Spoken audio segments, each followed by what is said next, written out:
Hej och välkommen till Office 365-podden, avsnitt 15 för 2020. Och idag ska vi bland annat prata om Yammer. Yammer är ett fantastiskt verktyg för sociala konversationer. I min mening bättre än Teams. Men en policyförändring har gjort det svårt för den som vill konversera utanför den egna organisationen. Du hör också Ian Moran prata om retention labels. We've already talked about sensitivity labels, and that's now under the information protection solution. What we're talking about today is information governance. Office 365 eller Microsoft 365? Ja, det är frågan. Office 365 har blivit Microsoft 365. Men inte överallt. Är du förvirrad ännu? Det kommer att bli. Och så blir det som vanligt nyheter. Det här är Office 365-podden. Det är jag som är Mats Warnolf.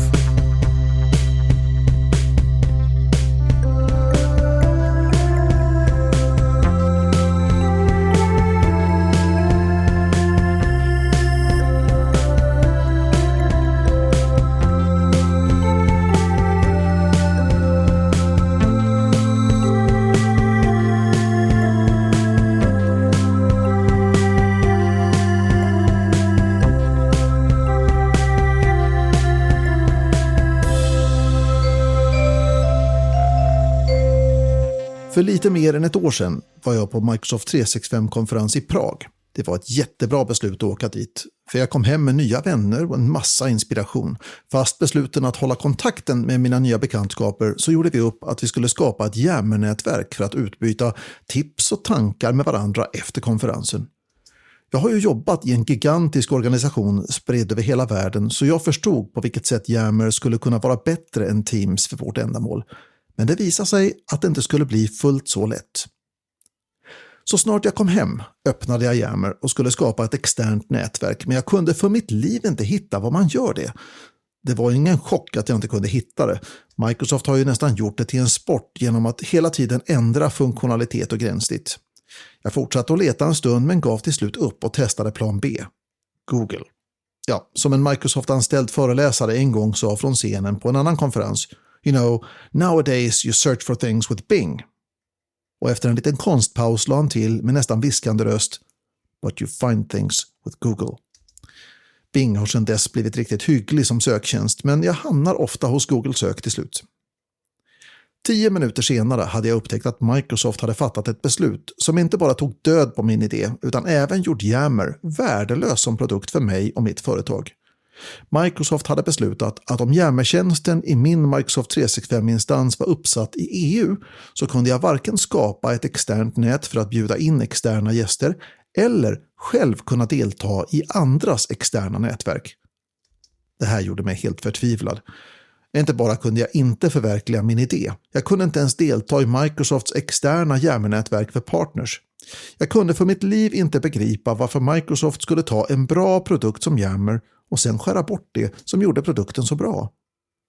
Efter lite efterforskningar landade jag i att det sannolikt hade med GDPR att göra. GDPR är något som jag egentligen tycker är väldigt bra, utom när det drabbar mig negativt, men så är det ju för det mesta. Vi gillar regler när de har något gott med sig för oss och vi ogillar när de ställer till det. Och nu hade GDPR fått Microsoft att defekera i det berömda blå skåpet.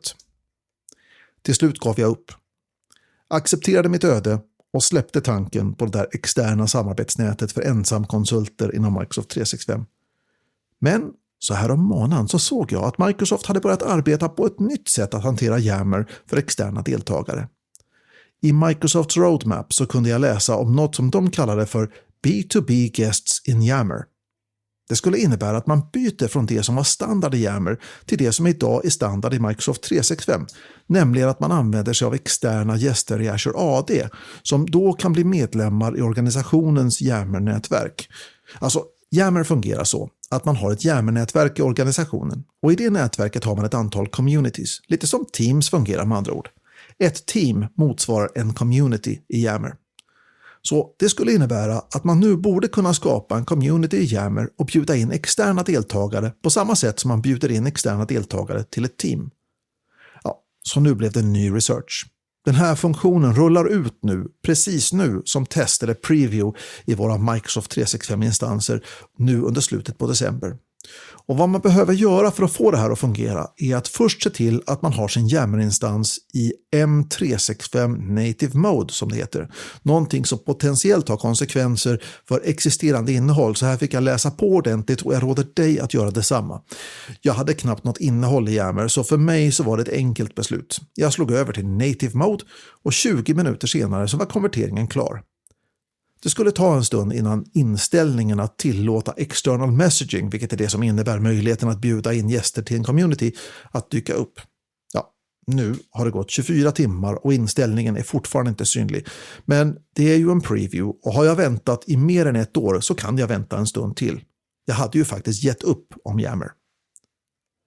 Så nu sitter jag här och medan jag väntar så funderar jag på hur jag ska kunna bygga upp mitt Yammer-nät med olika konstellationer med människor i olika communities. Och kanske kommer jag på sikt återigen att kunna ta del av meddelanden i Microsofts partner-community. Jag tänker nu att du undrar varför jag går över ån efter vatten. Varför använder jag inte helt enkelt Teams istället för Yammer? Teams finns och fungerar bra och är välkänt bland både människor och organisationer. Och Yammer å andra sidan lider av att det är relativt okänt, har funktionalitet som liknar något som redan finns och som har begränsningar jämfört med Teams. Kanske är det för att jag är nostalgisk och tänker tillbaka på kontakterna jag hade i Microsofts Yammer-community för Office 365 som nu ersatts av det som heter Tech Community. Och på den tiden på det stora företaget där vi hade interna communities för Office 365-nördar världen över. Och kanske är det för att begränsningarna i Yammer gör verktyget bättre på vissa saker än vad Teams är. Så, om jag får önska något Microsoft 365-relaterat inför 2021 så är det att Yammer verkligen får en revival och att du som lyssnar på det här får anledning att testa denna utmärkta produkt i sviten av tjänster som ingår i Microsoft 365. De säger att less is more. Och det är verkligen sant när det gäller Yammer.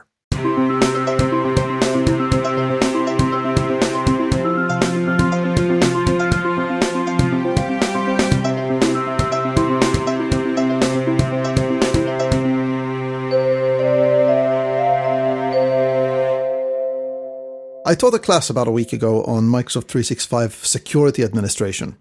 And one of the tenets in this class is that they're really saying that when it comes to security settings, you can pretty much make your own rules and turn on and turn off whatever you want. But when we're talking about retention and compliance, it's not really up to you. You really have to follow the laws and the rules and regulations for your business and your country and your region and things like that. So I wanted to speak to you a bit about retention, because that's really something that everybody will be subjected to, deciding what to do. And we're talking about retaining things, and we're talking about deleting things when we no longer have the legal right to keep the information and things like that. And retention policies is a great way to do that. But can you tell me a bit more about retention policies and retention tags and all those terms?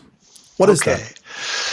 Okay, so just to expand on your very good point at the start there, it's not up to us anymore, the people in IT, to define what the retention should be. It really is a business decision, and it's a business decision possibly based on legal requirements or regulatory requirements. In Europe, we have GDPR. They have similar requirements in the United States, Australia, etc. So really, it's about retaining data for as long as you want, and then getting rid of it when you're finished with it, and putting processes in place to achieve that. It's no longer, in my opinion, it's never been a good idea to keep data forever. A lot of companies will keep data forever.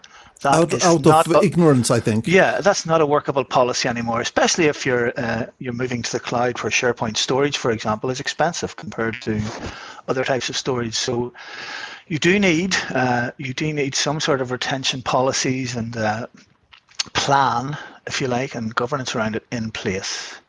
And it's a tricky one, because what I have found is that, first of all, it might be up to IT to define these things that we're about to talk about, but it's certainly never up to IT to say what they should be. And that's where you need feedback from the company. A lot of good bloggers out there, Joanne Klein, would talk about the information governance teams and the regulatory teams. I've never worked, unfortunately, for a company that has those in place. And I assume large companies do, but most of the companies I work with are small, medium enterprise. They don't have that in place. It all comes down to IT at the end of the day. Yeah, But I mean, they may not even have the legal advice. Yeah, of course, absolutely. And they certainly don't know the data. I mean, the finance people know their data better than IT. The HR people know their data better than the people in IT, and how long that data should be kept and what to do with it when it has reached its end of its lifespan. So what we're talking about today is retention policies and retention labels in Microsoft 365.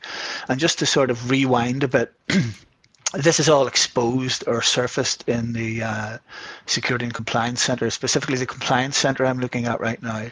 And the Compliance Center has changed. You and I were talking about this before we went on air here.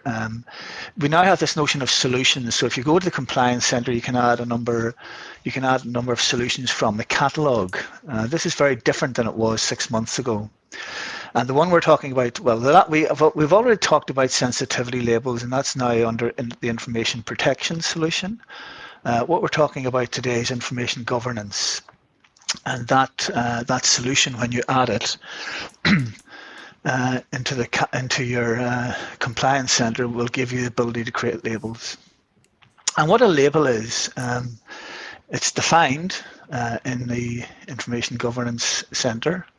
And you can define how long to, when you label documents or when you label emails, whatever, you can define how long these things are kept for. So looking at the properties of a label, we can retain items for a specific period of time. So I have a label here in front of me that's keeping the data for 7 years. And I'm starting that retention with some very important options here as to when that retention starts. We'll just talk about two of them really. We can start that retention from when the item was created. That's a dangerous one. I will come to that in a minute. Or we can start the retention based on when the label was applied. So I have a retention label that's going to run for 7 years, and then after the end of that, it's going to delete the data automatically. If I was using a retention period of when the data was created, you could conceivably end up immediately deleting a lot of data anywhere that label has been applied. So again, just be very careful about that. Is there an option to have deletion based on when the item was last edited as well? Yes, there's when it was modified, etc. There's about 7 options in there. We don't really have time to go through them. And at the end of that deletion, we also have the option of having what's called a disposition review. So instead of letting the system delete the data automatically, you might want to send that to people who are responsible for saying to themselves, well, yes, okay, we will let this be deleted, or no, I'm going to add another label here, I'm going to increase the time we keep this, or yes, we're just going to delete it. So the disposition review is a group of people or person that will have a particular area and permissions into the compliance center to allow them to see records that are, if you like, under disposition review, that need their attention to do whatever they want with them. There is another setting there in defining a label, and it's a dangerous one, I think, retain items forever. So if you create that label and apply it to content, that data will be kept forever. Only delete items when they reach a certain age. So you create a retention label that says after 5 years, just delete it, but at least keep it for 5 years. And then one that simply marks it, if you like, literally as a label, but the label does nothing. It's just a text label. Don't retain or delete items. You just might want to mark some data. I don't know why. I can't see a use case for that, Matt. Can you? No, not really. We're talking about sensitivity labels. I can see the use case for it, but retention, not so much. Yeah. So once we define the label, and obviously there's a lot of planning involved in defining these labels.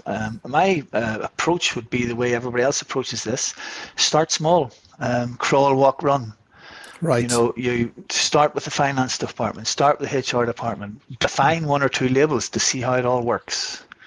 The label will do nothing in itself once it's defined. It has to be wrapped up in a label policy, and the label policy then is published out to locations, and the locations would be things like OneDrive for Business, SharePoint sites, Exchange mailboxes, Teams chat and channel messages. Yammer, I believe, is now in preview. I haven't seen it in my tenant. No. So these labels are defined and they're wrapped up in policies, and then you publish them out to locations. And you have a lot of granularity there in terms of how you publish those policies, right, if you like. So you can publish different sets of retention policies to different people in the organization. Exactly, and to different locations, for example. So a working example in my tenant is I do have a particular team that I'm working with a group of people on, and I've created a retention policy. We're going to come to that in a minute. That will keep the Teams chat and channel messages for 3 years. But only specifically for that particular team, because I don't care about the other teams, but I'm particularly interested in this particular team.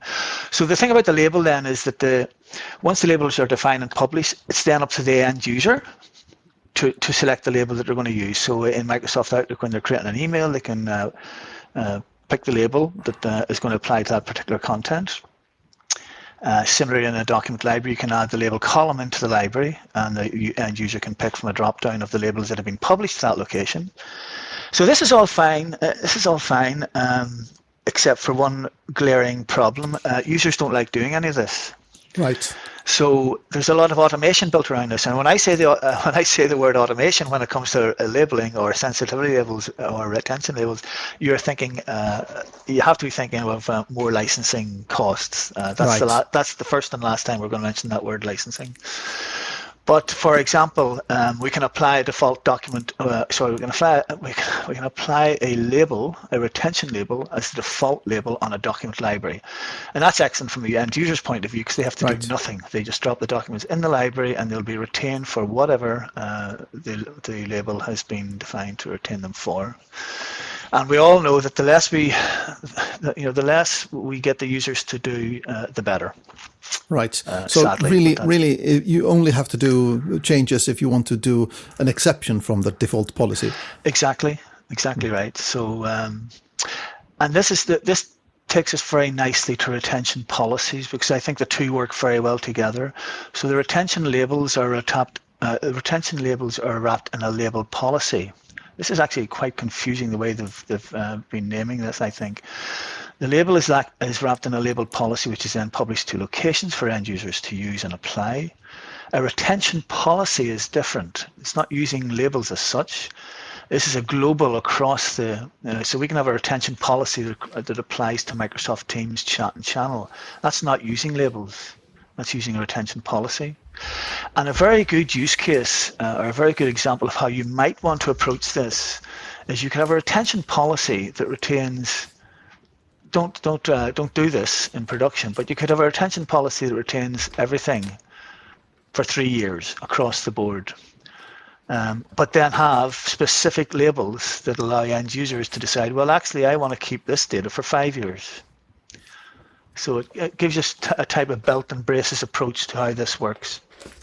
But the thing about the retention policy is the end user is never aware of it. So if a retention policy is in effect on a SharePoint site, the user knows nothing about it. They will happily edit, delete, modify content, and the first time that the content is modified, a copy is put in what's called a preservation whole library, which is created in that particular site collection.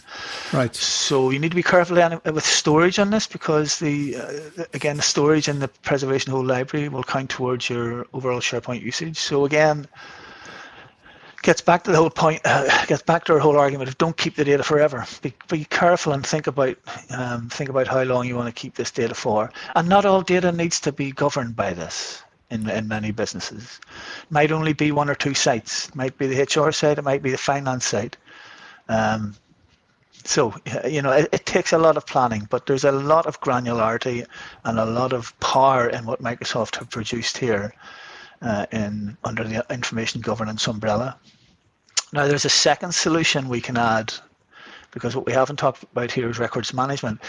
So there's a second solution that we can add into the catalog called records management, and it takes that label definition further, because the label definition UI now changes to allow you to declare an item as a record if that label is used.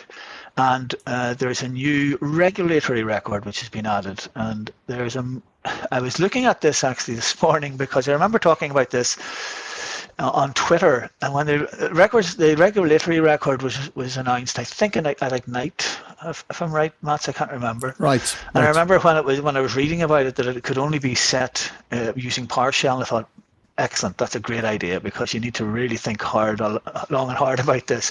But it's now surfaced in the UI, and you can actually define it in the UI, but it comes up with a big warning message. And the reason for all of that is because it takes the record definition further in that it completely stops you editing it or deleting it or moving it out of the site collection. Oh. Nobody can do it. Nobody can edit it. Nobody can delete it. So there's very few industries where that might be used. There might be highly regulated finance or security industries where that type of record might be used. But the thing is, it's in there now. I think most companies will be using the define as a record one rather than a regulatory record. So just something to be aware of and something to be very careful of. Don't be creating as a test a regulatory record, because you'll never ever get rid of it, and you'll regret that. But when you spoke about the confusion with the labels and the policies, I was reminded that when you're using PowerShell to create these things, they actually have a better word for it. They call it policies and rules. Okay. So a label is a rule. So you define your rules and you put them into a policy and distribute it. And that really makes much more sense than labels and policies, I think. Absolutely. It's definitely something I found confusing at the start. I've been with these technologies right from day one and watched them grow. I have to say as well that the documentation around all this is superb. It really is excellent. Yes. And there's even a Microsoft Learn module, about 6 or 7 different modules in it, well worth running through. And the documentation's changing all the time. Even before this call, as somebody who's been with this technology from day one, I never pretend to know it all. So I always reread documentation when I'm doing any of this work for a client. Unless you're completely and utterly focused on information governance, you will miss that sort of stuff, and you will need to come back to the documentation time and time again. Right. But in Exchange, you used to have something different. You used to have something called message retention, something like the MRM. Yeah, where you had similar type labels on the Exchange data.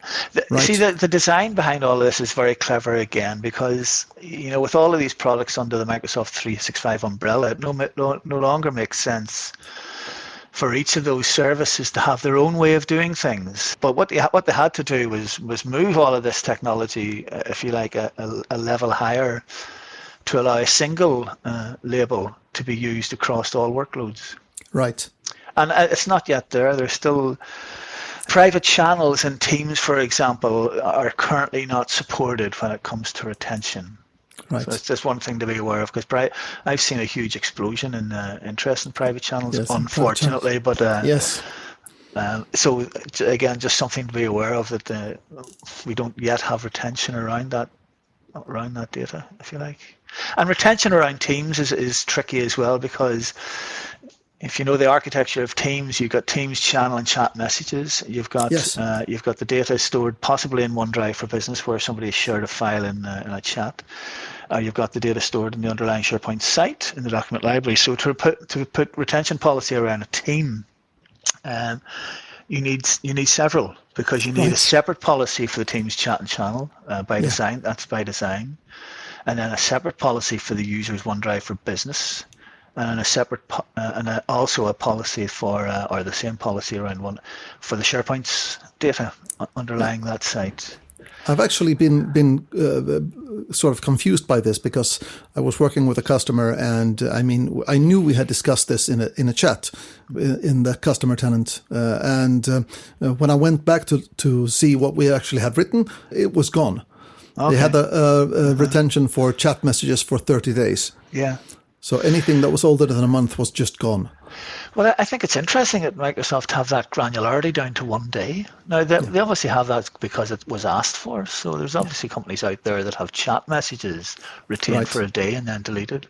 I think the general feeling there is that there's more libelous material possibly in chat rather than in channel messages. So they've separated the two of those out, if you like. So like an advice for anybody looking to start using retention, I've come across a sort of idiom that says that don't strive for perfection, strive for improvement. Yeah, very good. Yeah, very accurate. Starting out in it, there's a lot of reading to be done, a lot of very interesting reading. It is very well documented. You rarely need to step outside the docs.microsoft.com material that they have, and start with one or two labels in a pilot to see how end users, just see how it all works. There's a very good, although the records management solution might scream additional licensing to people, there's still an area in it that I find very useful, and it's the file plan. So the file plan in there allows you to have a very structured way of defining these labels, which you can then export into an Excel spreadsheet. So you can take this Excel spreadsheet along to your meetings to gather information about the labels that you might require, and then import them into the file plan to create those labels. So that's I like that because it's a very structured way of creating these. But to get started, it is definitely the crawl, walk, run thing. Start small. If you try and think about the data governance strategy for an entire company, your head will explode. You have to start small and find out how the technology works, and then scale it as you see fit. And with that, thank you very much, Ian. Not at all. It's a pleasure as always. Dags för nyheter i Office 365-podden. När möten blir stora med många deltagare är också behoven av att styra mötet stora. När vi bjuder in till ett möte med fler än 40 deltagare kommer vi snart automatiskt bli påminda om att sätta upp mötet på rätt sätt. En dialogruta leder oss till inställningar som finns redan nu men som du kanske har missat. De här inställningarna omfattar vem som kan vara presentatör, huruvida deltagare kan slå på sin egen mikrofon eller inte, och vilka som hamnar i lobbyn när de försöker ansluta till mötet och liknande inställningar. Det nya är alltså själva påminnelsen, och den hör till en kommande uppdatering av Teams-klienten. Dags att uppdatera er dokumentation om hur man sätter upp stora möten i Teams med andra ord. Den nya dialogrutan när vi bjuder in 40 deltagare eller fler i kalendern i Outlook ser vi när vi uppdaterar Teams i slutet av januari.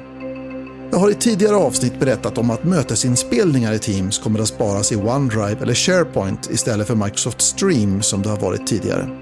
Nu kommer användare med enbart läsbehörighet till mötesinspelningen att hindras från att ladda ner inspelningen.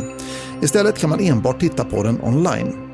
Har du bättre behörigheter än enbart läsrätt så kan du fortsätta ladda ner inspelningsfilen. Men som standard så blir det också så att när vi delar ut en mötesinspelning så kommer behörigheten i delningen att vara läsrätt. Så vi måste avsiktligen välja att inspelningen ska vara nedladdningsbar. Från den 5 oktober kunde du via policy ändra om mötesinspelningar hamnade i OneDrive eller SharePoint. Från den 7 januari blir det standard, men du kan via policy välja att spara i Microsoft Stream istället. Från mars blir alla utom utbildningsinstanser av Microsoft 365 tvingade att spara i OneDrive och SharePoint. Utbildningsinstanserna blir tvingade från juli. Att ha en gemensam kalender i Teams är något som många velat ha. I ett litet team kanske det räcker med en enda kalender, men för dig som har riktigt stora team så kan du vara lugn. Du kommer att kunna sätta upp en kalender per kanal i Teams. Den enda begränsningen är att kalendern inte kommer att vara tillgänglig för externa gäster, utan enbart för deltagare från den egna organisationen. Och i slutet av januari kommer vi alltså att kunna skapa en kalenderflik i våra Teams-kanaler. Också SharePoint får en rad nyheter framöver. Vi får bland annat en förbättrad hjälp första gången vi skapar eller redigerar en sida i SharePoint. En guide kommer att ta oss igenom stegen och lära oss det vi behöver veta. Verktygslådan, den rutan med alla webbparts som vi kan bygga upp våra sidor med, blir också lite förändrad. Istället för framhävda webbparts så kommer de webbparts vi oftast använder att få en tydlig plats i verktygslådan. Bilder kommer att bli bättre exponerade genom att vi kommer att kunna klicka på bilder på SharePoint-sidor och se en uppförstoring eller en så kallad lightbox med bilden. Vi ser de här förändringarna under slutet av januari och början på februari. Och det var nyheterna i Office 365-podden. Om du är förvirrad över Microsofts namnbyten från Office 365 till Microsoft 365 så är du inte ensam. Namnbytet är inte helt genomfört och i min mening inte helt genomtänkt heller. Och vi som jobbar heltid med att sälja, bygga, undervisa och ge råd runt de här tjänsterna är nästan lika förvirrade som du troligen är. Jag läste nyligen ett blogginlägg från Lorian Strant. Du hittar URLen i shownotesen till blogginlägget. Och det här blogginlägget inspirerade mig att prata om det här i Office 365-podden. Och om du inte är förvirrad runt det här namnbytet ännu så varsågod. Abonnemang och prenumeration är två begrepp som vi använder och det i sig kan vara förvirrande begrepp. Ett abonnemang det är ju ett avtal om leverans av en tjänst eller en produkt som vi prenumererar på, det vill säga som vi betalar i förskott för. Och det vi prenumererar på i Microsoft 365 är ett produktpaket. Vi får tillgång till ett flertal produkter och tjänster i ett paket eller svit som det ibland kallas för. Om du har ett abonnemang för små och medelstora företag så heter abonnemangen Microsoft 365 Business Basic, Microsoft 365 Business Standard och Microsoft 365 Business Premium. Så där är det konsekvent Microsoft 365-namnet som används. Men om vi pratar om abonnemangen för större organisationer och myndigheter och skolor, då är det mer inkonsekvent. Och det beror nog kanske på att det var här vi såg namnet Microsoft 365 för första gången. Microsoft 365 brukade innebära ett produktpaket som innehöll Office 365, EMS, det vill säga produkter för avancerad säkerhet och hantering av enheter som datorer, plattor och mobiltelefoner, och Windows 10-licens, alltihopa i ett enda abonnemang. Men för att nu kunna använda namnet vid olika abonnemangsnivåer så har man nu flera varianter där man har olika paketeringar där Office 365, EMS och Windows 10 ibland ingår och ibland inte beroende på om det är Microsoft 365 E3, Microsoft 365 E5 eller Microsoft 365 F3 eller vad det nu är. Sen kan man fortfarande välja att enbart abonnera på Office 365 E1, Office 365 E3 och Office 365 E5. Så det här är ju väldigt flexibelt för den som vet vad den vill ha och väldigt förvirrande för den som inte vet. Microsoft 365 Apps. Ja, det här är den senaste källan till förvirring. Det vi känner till som Microsoft Office heter fortfarande Microsoft Office när vi pratar om ägandelicenser, det vill säga Microsoft Office 2019. Men när vi har ett abonnemang där vi prenumererar på ett visst antal licenser, då heter det Microsoft 365 Apps. Det heter fortfarande Office-uppdateringar och Microsoft 365-portalen eller Office 365-portalen eller vad vi nu ska kalla den här webbplatsen där vi kan se alla webbapplikationerna som du fortfarande hittar på adressen office.com. Ja, där får du fortfarande uppmaningen att ladda ner och installera Microsoft Office på din dator. Och om du gör det och installerar så kan du enkelt konstatera att du just installerat Microsoft 365 Apps. Och så har vi URLer och produktdokumentationen. Här är det fullt kaos. Microsoft använder Microsoft 365 och Office 365 som om det alltid är synonymer. Men som du nu borde ha förstått så är det ju inte alltid det. En kund till mig hörde av sig under hösten och hade försökt förstå Office 365/Microsoft 365 genom att läsa på webben. Mest på Microsofts egna sidor och hon visste inte om hon skulle skratta eller gråta. Hon hade försökt att reda ut någonting som hon var förvirrad över och fick till slut ge upp helt och hållet. Begreppen är röriga för mig med och jag jobbar med det här på heltid. Jag tänker att det är helt omöjligt för en nybörjare att få klart för sig hur allt hänger ihop.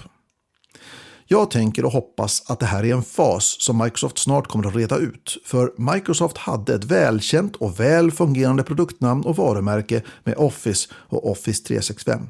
Nu har de en varumärkesröra och en begreppsröra som jag omöjligt kan tänka mig att de själva är stolta över. Och det var allt för Office 365-podden för det här året. Tack så jättemycket till dig som har lyssnat på den här podden under 2020. Jag hoppas att du har haft någon slags glädje av det här. Tack så mycket också till Ian Moran som var med i det här avsnittet och pratade om retention labels. Pia Langenkrans och SharePoint-skolan hör du igen under 2021. Om du har feedback, tankar eller frågor, skicka gärna ett mejl till office365podden@varnolf.net. Ha det så trevligt så hörs vi. Hej!